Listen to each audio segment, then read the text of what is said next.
At sunrise in the Namib Desert, Relay Tower 7-4 stood alone, casting long shadows across silent dunes. The maintenance crew sent one final transmission, then nothing. Static cut their words short, and the desert fell quiet again. Base camp, this is Sierra 7. Comms check. How copy? A running truck, tools untouched, and a radio left behind. No footprints, no sign of struggle, no explanation.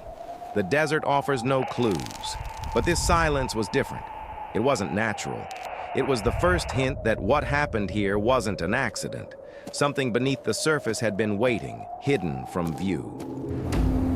And the truth behind the final transmission would take investigators deep into a story of deception, danger, and a tower that was never as stable as it seemed. 12 hours before the disappearance, the crew arrived fully prepared. Tommy, the calm team leader, Selma, the meticulous safety officer, and Peter, the detail-driven engineer. All three were experienced, disciplined, and accustomed to the harsh conditions of the Orongo Desert. They ran safety checks, tested their equipment, and documented every step with precision. Nothing about their behavior suggested carelessness or fatigue. From the ridge, Tommy inspected the tower through binoculars. Together, they began walking toward the tower with confidence. But beneath the sand, hidden from view, structural instability was waiting. The crew believed they were performing routine maintenance. They had no idea they were heading toward a failing tower whose secrets had been concealed for months. The Namib Desert stretches endlessly, a place where heat, wind, and silence erase all traces of human activity.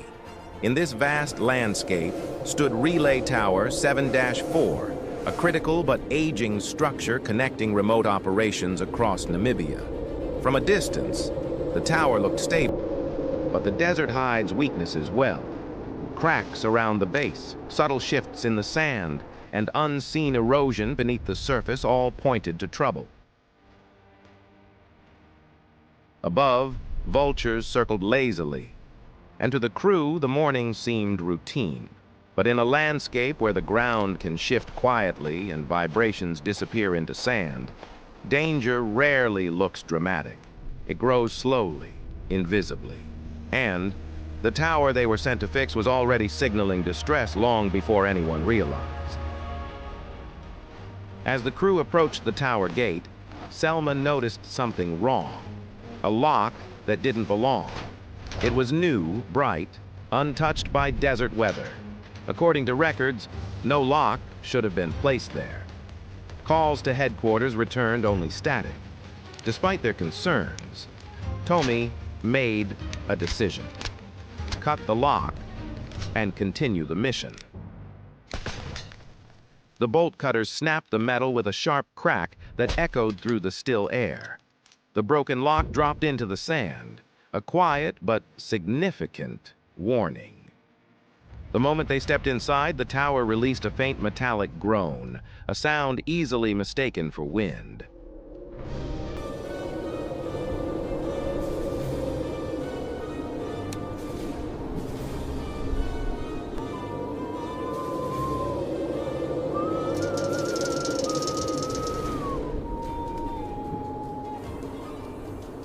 When investigators later arrived, the scene was unnervingly intact. The truck engine was still running. Tools sat neatly arranged. Water bottles were untouched. Selma's logbook remained open, her final sentence unfinished. Nothing showed signs of panic. Nothing indicated heat exhaustion or confusion. The crew had been working normally until something stopped them instantly. A radio lay in the sand with its battery deliberately removed. No footprints led away from the site. No signs of struggle. Everything suggested sudden interruption, not a slow emergency.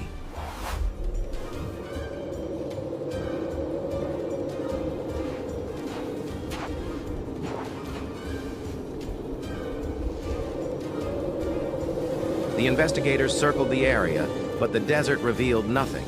Only the wind rattled the cut lock on the gate. What they saw wasn't an accident scene. It was a frozen moment, abandoned mid-task with no natural explanation. As investigators searched for answers, Namitech headquarters began shaping its own story. The company's first public claim was simple. The crew likely became disoriented from heat. But investigators knew better. There were no signs of confusion, no failed equipment, no erratic behavior. Inside corporate offices, documents were marked confidential, emails redacted, and crucial diagnostic reports mysteriously missing. All right, ground team, initiate the lowering sequence. We are clear up top. Behind closed doors, whispered conversations and withheld files hinted at something deeper. A failure the company didn't want exposed. Screens across their control room continued showing the same message. No anomalies detected.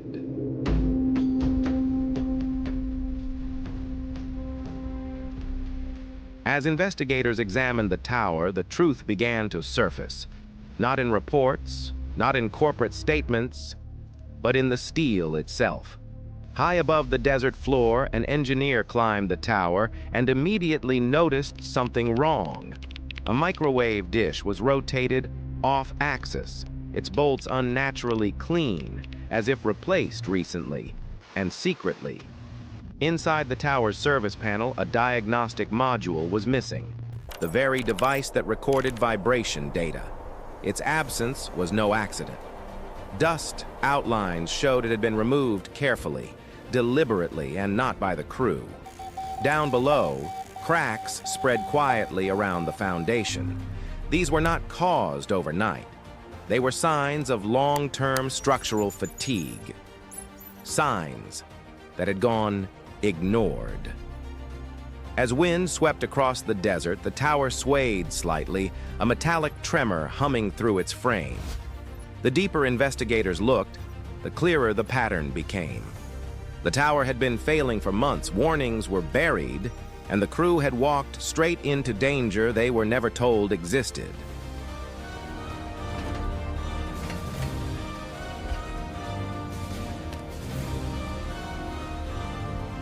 Levels are spiking. Get everyone clear of the structure. It's accelerating too fast. Then, on an otherwise ordinary afternoon, an anonymous email arrived in the investigator's inbox, short, direct, and devastating. It claimed that Tower 7-4 had failed inspection months earlier, and that internal reports were altered to hide the truth. Attached to the message were vibration logs showing dangerous spikes, the kind that signal structural collapse. These records were supposed to exist inside the tower's module, yet the device had been removed.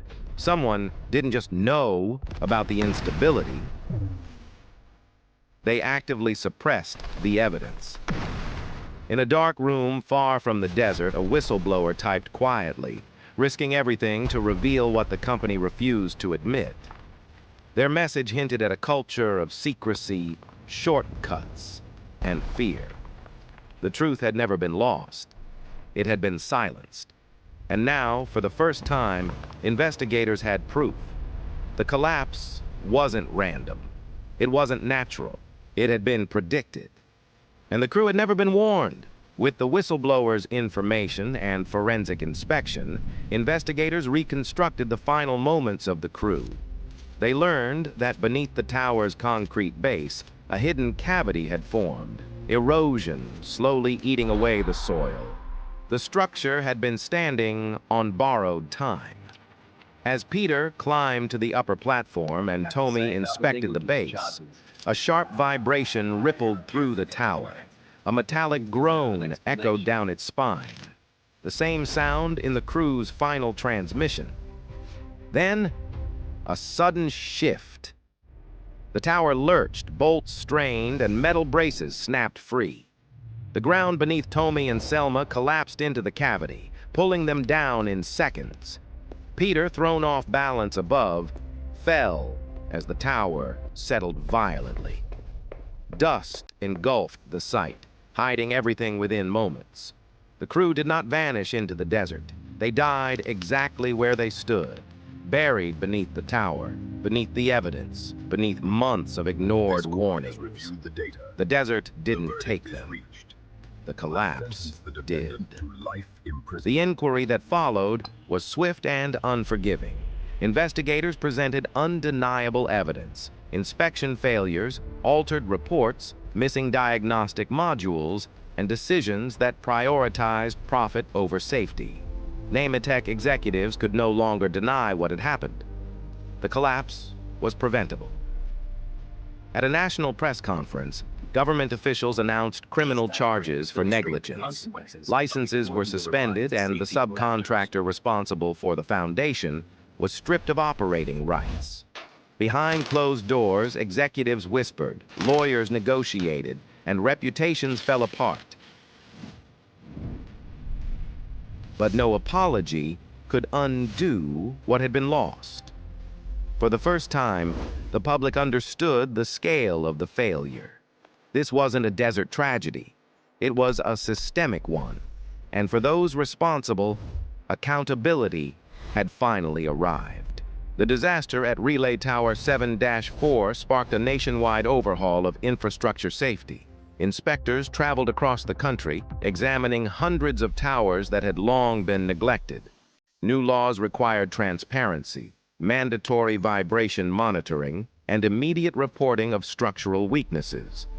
Corporate boardrooms faced new regulations, and workers received stronger protections, not by choice, but by necessity. Across the desert, reinforced towers rose safely once again. The tragedy forced Namibia to confront weaknesses in its oversight systems, transforming failure into reform. In the long shadows of the dunes, the lesson was clear. Infrastructure is only as strong as the honesty behind it. And when silence replaces truth, collapse is inevitable. Do you hear? Beneath Tommy's unfinished sentence, they could now hear it. The low metallic groan of a foundation shifting under stress. The tower had warned them, but no one listened. The desert winds carried dust across the ground, erasing the last signs of what happened. Yet the truth had finally been uncovered. The failures, the silence, the cover-up, and the collapse.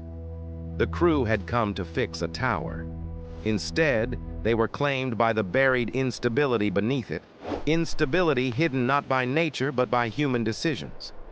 As sunlight washed over the dunes, one truth remained. This desert keeps its secrets well, but not forever.